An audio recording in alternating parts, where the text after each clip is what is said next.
Ed Whelan has some good initial thoughts on the very odd Justice Department lawsuit against the Texas abortion law, specifically the fact that the complaint does not identify an actual statutory or other cause of action and that DOJ's parens patriae legal theory would appear to give the federal government standing to sue to strike down any state law that violates the Constitution, regardless of whether other actors in our system would have standing to sue.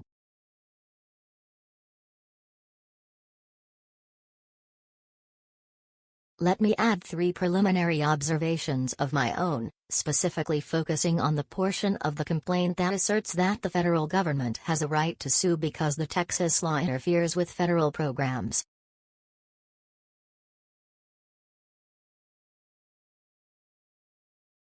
Advertisement First, the complaint offers a stark reminder of how many different ways there are, in spite of the Hyde Amendment, that the federal government finds to pay for abortions, or mandate that others do so.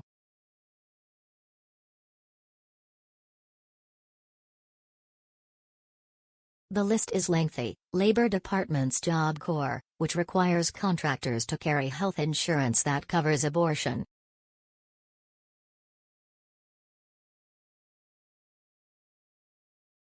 Office of Refugee Resettlement, which provides access to abortion services to unaccompanied children, here, meaning teenage girls, in the country illegally.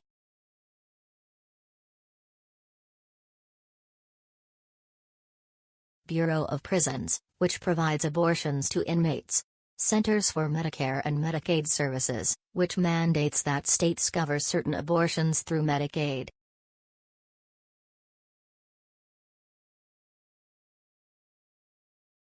Office of Personnel Management, which in covering federal employees has entered into contracts with qualifying carriers that cover abortion procedures in permitted circumstances under federal law.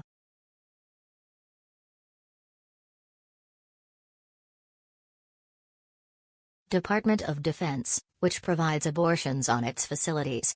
Some of these are fairly narrow. The DOD, for example, is legally allowed to perform abortions only for rape, incest, or the life of the mother.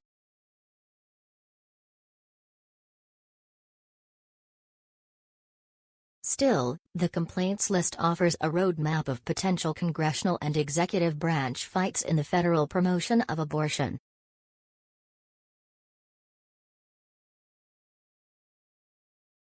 Second, the government may be using the law's interference with federal operations as a lever to enable it to file a broader lawsuit, but the case for granting emergency injunctive relief to the federal government is dubious.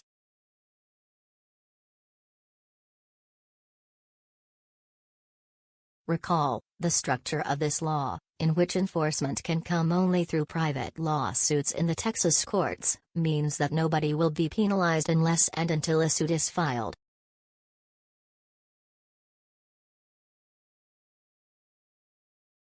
Now, critics of the law worry that it will have a chilling effect, who will want to provide abortions, knowing that they could face ruinous civil damages claims.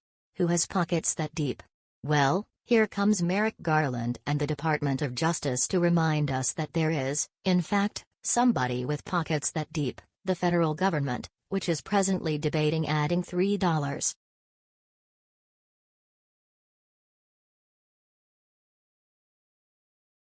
trillion to its budget and can clearly afford quite a few $10,000 penalties. Moreover, the odds of collecting in a suit against the feds would be steep for a number of reasons.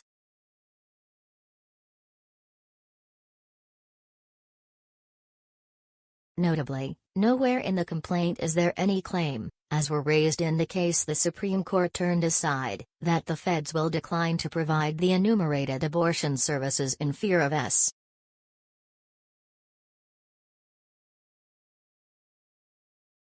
B. 8. It is hard to see how you get an injunction, or at least defend one on appeal, in that situation.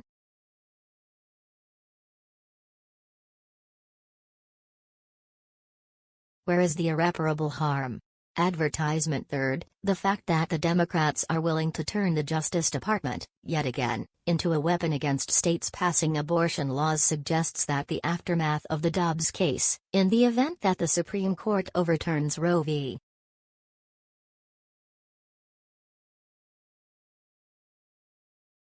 Wade, will be neither Congress passing a law codifying Roe or banning abortion, nor the states regaining control of the issue, but a long campaign of massive federal resistance to state laws, from Democratic administrations, the bureaucracy, and Democratic Congresses,